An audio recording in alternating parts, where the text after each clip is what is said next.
Você sabia que existe uma diferença gigantesca entre discernimento espiritual e julgamento carnal? Que milhões de cristãos estão destruindo relacionamentos e ferindo o corpo de Cristo sem perceber? Que existe uma linha muito fina entre proteger a igreja e se tornar um juiz que Deus nunca chamou? Que famílias inteiras estão sendo fragmentadas porque alguém decidiu ocupar o lugar que só pertence ao Senhor? E se eu te disser que talvez você esteja cometendo um dos pecados mais perigosos da vida, cristã sem nem mesmo saber? Que existe uma forma de amar a verdade sem se tornar um crítico destrutivo? Que o segredo para ter relacionamentos saudáveis na igreja pode estar em uma atitude que poucos cristãos realmente compreendem? Você já percebeu como é fácil julgar o comportamento de outros cristãos? Como rapidamente formamos opiniões sobre as decisões das pessoas sem conhecer suas histórias? Como nos sentimos no direito de criticar escolhas alheias enquanto ignoramos nossas próprias falhas? Como transformamos conversas em tribunais onde somos sempre os promotores? Sejam muito bem-vindos a mais um devocional do canal Nos Conectando com Deus. Hoje vamos falar sobre um versículo que pode transformar completamente seus relacionamentos, que pode libertar você de um peso que não foi feito para carregar, que pode trazer cura para feridas que você nem sabia que estava causando. A pergunta que precisa ser feita é: você tem sido um discípulo que ama ou um juiz que condena? Você tem usado sua boca para edificar o corpo de Cristo ou para destruí-lo? Você conhece a diferença entre zelo pela santidade e espírito crítico que destrói vidas? O versículo que estudaremos hoje vai mostrar exatamente qual deve ser nossa postura diante das falhas e decisões de nossos irmãos. Tiago, capítulo 4. Versículos 11 e 12 declaram uma verdade que pode revolucionar seus relacionamentos. Irmãos, não faleis mal uns dos outros. Aquele que fala mal de seu irmão e julga a seu irmão, fala mal da lei e julga a lei. Ora, se tu julgas a lei, já não és observador da lei, mas juiz. Um só é legislador e juiz, aquele que pode salvar e fazer perecer. Tu, porém, quem és, que julgas o teu próximo? Você percebeu que este versículo não está falando apenas sobre ser gentil? Está falando sobre usurpar uma autoridade que pertence exclusivamente a Deus, sobre assumir uma posição que nunca foi nossa, sobre nos colocarmos em um lugar perigoso que pode trazer consequências devastadoras para a nossa vida espiritual. Se este devocional está falando com seu coração e você quer receber mais mensagens que vão transformar seus relacionamentos segundo os princípios de Deus, clique no botão de inscrição agora. Temos muitos outros ensinamentos que vão te ajudar a amar como Cristo amou e a restaurar relacionamentos que pareciam perdidos. E me conte nos comentários, você tem sido alguém que julga ou alguém que ama? Existe alguma pessoa que você precisa parar de criticar e começar a orar por ela? A primeira coisa que precisamos entender sobre este versículo é o que significa falar mal uns dos outros.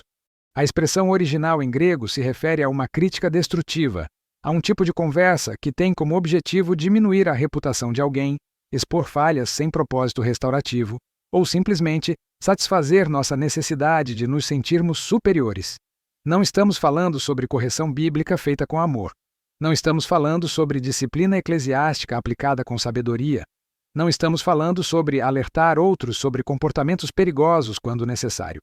Estamos falando sobre aquele tipo de conversa que acontece nos corredores da igreja, nas mensagens privadas, nas reuniões familiares, onde dissecamos a vida de outras pessoas como se fôssemos inspetores espirituais. Quando Tiago diz, não faleis mal uns dos outros, ele está nos alertando sobre o poder destrutivo das palavras quando usadas para julgar em vez de edificar. Está nos mostrando que nossa boca pode se tornar uma arma que fere o corpo de Cristo, que fragmenta relacionamentos, que planta sementes de divisão onde deveria haver unidade. Quantas amizades foram destruídas porque alguém não conseguiu controlar a língua? Quantos ministérios foram prejudicados porque críticas destrutivas se espalharam como fogo? Quantas pessoas se afastaram da igreja porque se sentiram constantemente julgadas e rejeitadas pela própria família espiritual? O versículo continua explicando por que julgar nossos irmãos é tão perigoso. Aquele que fala mal de seu irmão e julga a seu irmão, fala mal da lei e julga a lei. Isso parece confuso no início, mas quando entendemos o que Tiago está dizendo, a verdade se torna cristalina e assustadora. A lei de Deus nos ensina a amar o próximo como a nós mesmos. A lei de Deus estabelece que devemos perdoar como fomos perdoados. A lei de Deus determina que devemos restaurar com mansidão aqueles que caem em alguma transgressão. Quando julgamos nossos irmãos de forma destrutiva, estamos efetivamente dizendo que a lei de Deus não é suficiente, que os padrões divinos precisam ser complementados pelos nossos padrões pessoais. É como se estivéssemos dizendo que Deus foi muito misericordioso, muito paciente, muito amoroso e que precisamos compensar essa falha sendo mais rigorosos, mais críticos, mais duros do que Ele. É uma forma sutil, mas perigosa de questionar a sabedoria e a justiça de Deus. Quando assumimos o papel de juízes constantes de nossos irmãos, não estamos apenas sendo indelicados ou insensíveis. Estamos nos colocando acima da lei de Deus, estamos sugerindo que nossos critérios são mais apropriados que os critérios divinos, estamos usurpando uma autoridade que nunca nos foi dada. Por isso, Tiago continua. Ora, se tu julgas a lei, já não és observador da lei, mas juiz. Aqui está o ponto central de toda a questão. Não podemos simultaneamente obedecer à lei de Deus e nos colocar como juízes superiores a ela. Não podemos, ao mesmo tempo, aceitar a autoridade divina e assumir uma autoridade que contradiz os princípios do amor, perdão e restauração que Deus estabeleceu. Isso não significa que devemos ser ingênuos ou que devemos ignorar pecados óbvios. Significa que nossa atitude diante das falhas alheias deve ser sempre de humildade, sempre buscando restauração, sempre reconhecendo nossas próprias limitações e necessidade de misericórdia. A diferença entre discernimento espiritual e julgamento carnal está na motivação do coração. Discernimento espiritual busca proteger, restaurar, edificar. Julgamento carnal busca criticar, diminuir, se sentir superior. Discernimento espiritual é movido pelo amor. Julgamento carnal é movido pelo orgulho. Quando vemos um irmão em pecado, discernimento espiritual nos leva à oração, à busca de sabedoria sobre como ajudar, ao exame de nosso próprio coração. Julgamento carnal nos leva à conversa com terceiros, à crítica, à condenação que não produz restauração. O versículo 12 traz a declaração mais impactante de toda a passagem. Um só é legislador e juiz, aquele que pode salvar e fazer perecer. Tu, porém, quem és que julgas o teu próximo? Esta pergunta deveria nos deixar em silêncio absoluto toda vez que sentimos vontade de assumir o papel de juízes da vida alheia. Deus é o único que tem conhecimento completo sobre todas as circunstâncias que levaram uma pessoa a tomar determinada decisão. Ele é o único que conhece as batalhas internas, as pressões externas, as feridas não curadas, os traumas não resolvidos que influenciam comportamentos. Ele é o único que pode ver o coração além das ações visíveis. Deus é o único que tem autoridade moral absoluta para julgar porque ele é perfeitamente santo, perfeitamente justo, perfeitamente amoroso. Nós somos falhos, limitados, egoístas, tendenciosos. Nossos julgamentos são sempre contaminados por nossas próprias experiências, preconceitos, inseguranças e pecados. Deus é o único que pode salvar e fazer perecer. Ele tem poder para transformar completamente uma vida, para trazer cura onde há ferimento, para produzir santidade onde há pecado. Nós não temos esse poder. Nossos julgamentos não transformam ninguém. Na verdade, frequentemente produzem o efeito oposto, afastando pessoas da possibilidade de restauração. A pergunta, tu, porém, quem és que julgas o teu próximo? Deveria ecoar em nossa mente toda vez que sentimos vontade de criticar alguém. Quem somos nós para determinar o destino espiritual de outra pessoa? Quem somos nós para estabelecer padrões que nem mesmo conseguimos cumprir perfeitamente? Quem somos nós para assumir uma autoridade que pertence exclusivamente ao Criador do universo? Isso não significa que devemos ser omissos diante do pecado. Jesus mesmo ensinou sobre disciplina eclesiástica em Mateus capítulo 18. Paulo escreveu sobre correção com firmeza em suas cartas. Mas existe uma diferença abissal entre correção bíblica feita com amor e julgamento carnal feito com orgulho. Correção bíblica é sempre feita em privado primeiro, sempre busca restauração, sempre é feita por pessoas que reconhecem suas próprias fraquezas. Julgamento carnal é frequentemente público, busca condenação, é feito por pessoas que se consideram espiritualmente superiores. Correção bíblica é precedida por oração intensa, busca de sabedoria, exame do próprio coração. Julgamento carnal é precedido por irritação, indignação, desejo de provar que estamos certos e a outra pessoa está errada. Correção bíblica é acompanhada de lágrimas, de dor genuína pelo irmão que está em erro, de disposição para caminhar junto no processo de restauração. Julgamento carnal é acompanhado de satisfação secreta por ter descoberto falhas alheias, de sentimento de superioridade espiritual, de disposição para se afastar da pessoa em dificuldades. Uma das razões pelas quais é tão fácil cair na armadilha do julgamento é que vivemos em uma cultura que nos ensina a ter opiniões sobre tudo e todos. Somos bombardeados com informações fragmentadas sobre a vida das pessoas e incentivados a formar julgamentos rápidos, baseados em evidências limitadas. As redes sociais amplificaram essa tendência de forma exponencial. Vemos uma foto, um comentário, uma decisão de alguém e imediatamente formamos uma opinião completa sobre o caráter, a espiritualidade, as motivações dessa pessoa. Esquecemos que estamos vendo apenas fragmentos de uma história muito mais complexa. Dentro da igreja, essa mentalidade se torna ainda mais perigosa porque revestimos nossos julgamentos com linguagem espiritual. Dizemos que estamos preocupados com alguém, quando na verdade estamos criticando. Dizemos que estamos orando por uma situação, quando na verdade estamos fofocando sobre ela. Dizemos que estamos zelando pela santidade, quando na verdade estamos satisfazendo nossa necessidade de nos sentir superiores. A verdade é que julgar outros é uma forma sutil de evitar lidar com nossos próprios pecados e fraquezas. É mais fácil apontar os problemas alheios do que enfrentar nossos próprios problemas. É mais confortável nos sentir espiritualmente superiores do que reconhecer nossa necessidade desesperada de misericórdia divina. Jesus ensinou essa verdade de forma clara em Mateus capítulo 7, versículos 1 ao 5. Não julgueis, para que não sejais julgados. Porque com o juízo com que julgardes sereis julgados, e com a medida com que tiverdes medido, vos hão de medir a vós. E por que reparas tu no argueiro que está no olho de teu irmão, e não vês a trave que está no teu olho? Ou como dirás a teu irmão: deixa-me tirar o argueiro do teu olho, e eis que uma trave está no teu olho? Hipócrita, tira primeiro a trave do teu olho, e então cuidarás em tirar o argueiro do olho de teu irmão. A linguagem é forte e intencional. Uma trave é um pedaço de madeira usado na construção, muito maior que um argueiro, que é um pequeno cisco. Jesus está dizendo que frequentemente nossos próprios pecados são maiores que os pecados que criticamos em outros. Mas nossa tendência natural é minimizar nossos problemas e amplificar os problemas alheios. Quando julgamos outros, estamos nos colocando sob o mesmo padrão de julgamento. Se somos rigorosos com as falhas alheias, Deus será rigoroso com nossas falhas.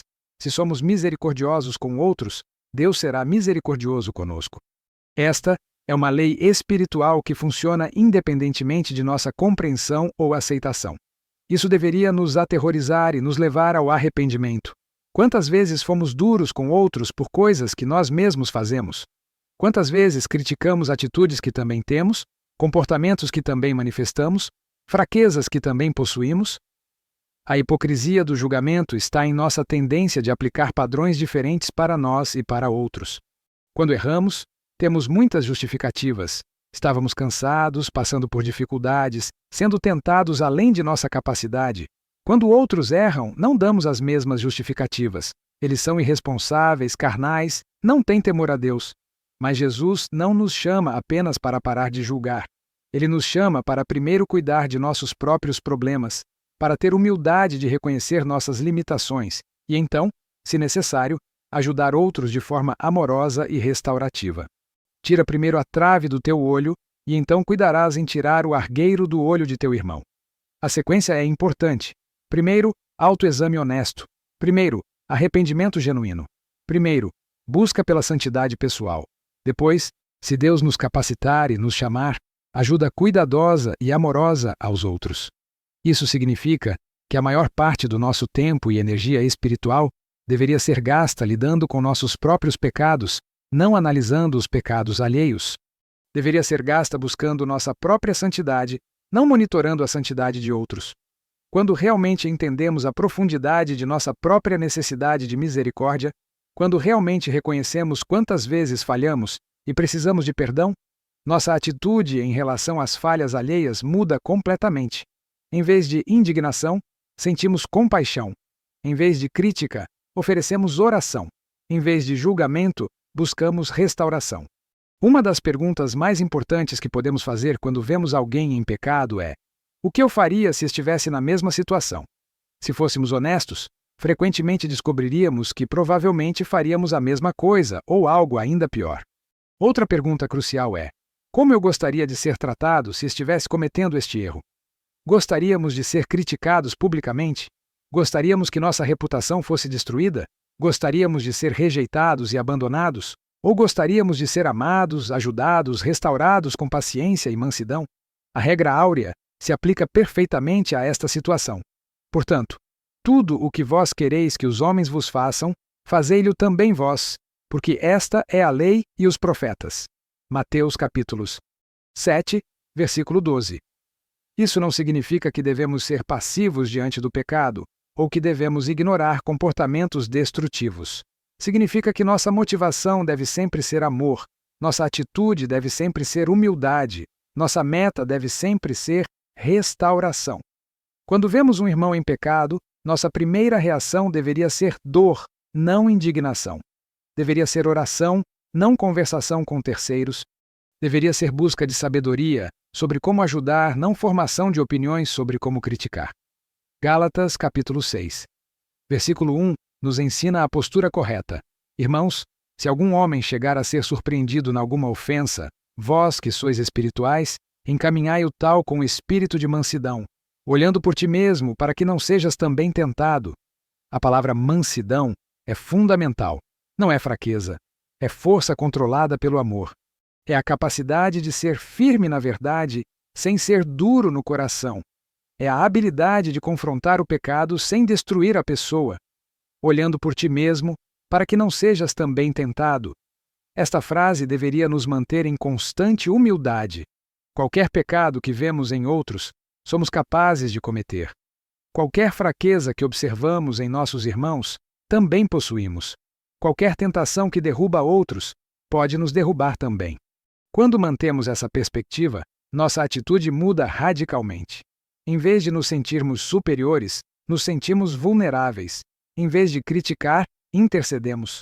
Em vez de julgar, amamos com temor e tremor, sabendo que também precisamos desesperadamente da graça e misericórdia de Deus. Uma das aplicações práticas mais importantes desta passagem é aprender a controlar nossa língua. Tiago, capítulo 3, nos ensina sobre o poder destrutivo de uma língua descontrolada. Nossa boca pode ser um instrumento de edificação ou um instrumento de destruição. Antes de falar sobre alguém, precisamos fazer algumas perguntas essenciais. Esta conversa vai edificar o corpo de Cristo ou vai dividi-lo? Estas palavras vão trazer cura ou vão causar ferimento?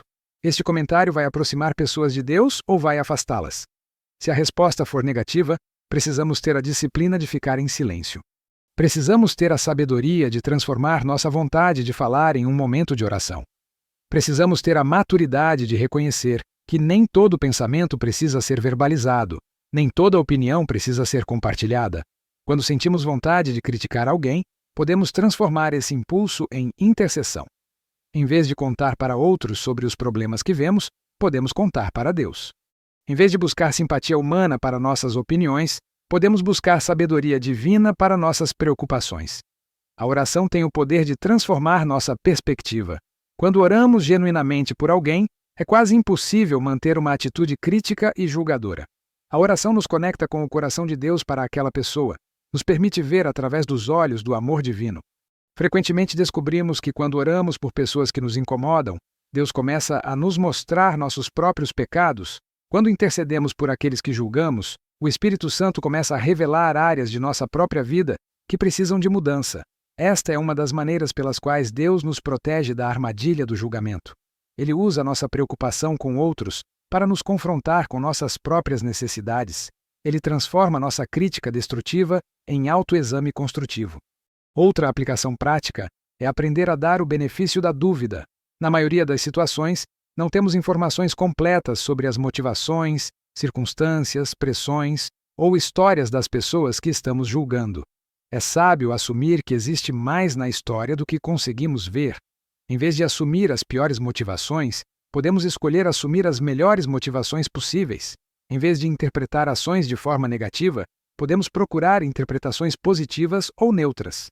Isso não é ingenuidade. É amor que cobre uma multidão de pecados. 1 Coríntios capítulo 13, versículos 4 ao 7 nos ensina que O amor é sofredor, é benigno. O amor não é invejoso. O amor não trata com leviandade, não se ensoberbece. Não se porta com indecência, não busca os seus interesses, não se irrita, não suspeita mal, não folga com a injustiça, mas folga com a verdade. Tudo sofre, tudo crê, tudo espera, tudo suporta. Não suspeita mal e tudo crê são características do amor que diretamente contradizem nossa tendência natural de julgar. Amor escolhe acreditar no melhor sobre as pessoas, até que seja comprovado o contrário. Amor dá o benefício da dúvida. Amor procura explicações caridosas para comportamentos questionáveis. Isso não significa que devemos ser ingênuos ou que devemos ignorar padrões óbvios de comportamento destrutivo. Significa que nossa postura padrão deveria ser de caridade interpretativa, não de suspeita crítica. Quando decidimos parar de julgar outros, experimentamos uma liberdade incrível. Paramos de carregar o peso de monitorar e avaliar constantemente o comportamento alheio. Paramos de nos sentir responsáveis por corrigir todos os problemas que vemos. Paramos de gastar energia emocional com críticas que não produzem mudança positiva. Essa liberdade nos permite focar no que realmente importa: nosso próprio crescimento espiritual, nossos relacionamentos saudáveis, nosso serviço ao reino de Deus.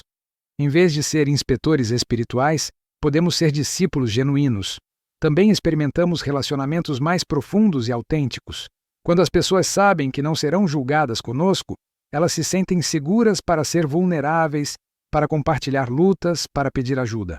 Nos tornamos pontos de refúgio em vez de tribunais de julgamento. Isso não significa que nunca devemos expressar preocupações legítimas, ou que nunca devemos confrontar pecados óbvios. Significa que quando o fazemos, deve ser com motivação pura, atitude humilde e meta restaurativa. A diferença está no coração. Estamos confrontando porque amamos ou porque julgamos. Estamos falando porque queremos ajudar ou porque queremos criticar. Estamos agindo porque Deus nos direcionou ou porque nossa carne foi ofendida. Chegamos ao final desta reflexão sobre não julgar o próximo, mas este pode ser o começo de uma transformação completa em seus relacionamentos. Tiago, capítulo 4, versículos 11 e 12. Não são apenas versículos inspiracionais. São comandos práticos que podem determinar se você será conhecido como alguém que ama ou alguém que critica. Irmãos, não faleis mal uns dos outros. Aquele que fala mal de seu irmão e julga a seu irmão, fala mal da lei e julga a lei. Ora, se tu julgas a lei, já não és observador da lei, mas juiz. Um só é legislador e juiz, aquele que pode salvar e fazer perecer. Tu, porém, quem és que julgas o teu próximo? Você tem uma escolha muito clara hoje: continuar assumindo um papel que nunca foi seu e destruir relacionamentos, ou, humildemente, reconhecer suas limitações e escolher amar como Cristo amou. Vamos orar juntos. Pai Celestial, reconhecemos que muitas vezes assumimos um lugar que só pertence a Ti. Perdoa-nos por todas as vezes que julgamos nossos irmãos em vez de amá-los. Perdoa-nos por criticar em vez de orar. Perdoa-nos por condenar em vez de restaurar. Ensina-nos a ver outros através de Teus olhos de amor e compaixão. Dá-nos humildade para reconhecer nossas próprias fraquezas antes de apontar as fraquezas alheias. Dá-nos sabedoria para saber quando falar e quando ficar em silêncio. Dá-nos mansidão para confrontar quando necessário, sem destruir relacionamentos. Ajuda-nos a ser instrumentos de cura em vez de instrumentos de ferimento. Transforma nossa língua em fonte de edificação. Muda nosso coração para que possamos amar como Tu amas. Perdoa-nos pelos relacionamentos que danificamos com nossos julgamentos. Dá-nos coragem para pedir perdão onde é necessário. Usa-nos para trazer restauração onde causamos divisão. Que nossa vida seja marcada pelo amor, não pela crítica. Que nossos relacionamentos reflitam Tua graça e misericórdia. Que possamos ser conhecidos como pessoas que amam incondicionalmente, assim como Tu nos amas. Em nome de Jesus, oramos. Amém. Se esta mensagem falou com seu coração e você quer receber mais ensinamentos que vão transformar seus relacionamentos segundo os princípios de Deus, se inscreva no canal agora mesmo. Temos muitas outras mensagens que vão continuar te equipando para amar como Cristo amou. Compartilhe este vídeo com pessoas que precisam ser lembradas da importância do amor sobre o julgamento. Pode ser exatamente a palavra que elas precisam para trazer cura a relacionamentos feridos. E me conta aqui nos comentários. Que relacionamento você precisa reparar por ter julgado em vez de amar? Que pessoa você precisa parar de criticar e começar a orar por ela? Sua honestidade pode encorajar outros que estão enfrentando os mesmos desafios. Lembre-se, relacionamentos saudáveis não são construídos sobre julgamentos críticos, mas sobre amor incondicional. Deus não nos chamou para ser juízes uns dos outros, mas para ser irmãos que se amam, se perdoam e se restauram mutuamente. Que Deus transforme seu coração e seus relacionamentos. Que você experimente a liberdade de não carregar o peso de julgar outros. Que sua vida seja marcada pelo amor que edifica, não pela crítica que destrói. Fique na paz de Cristo. Que Deus te abençoe.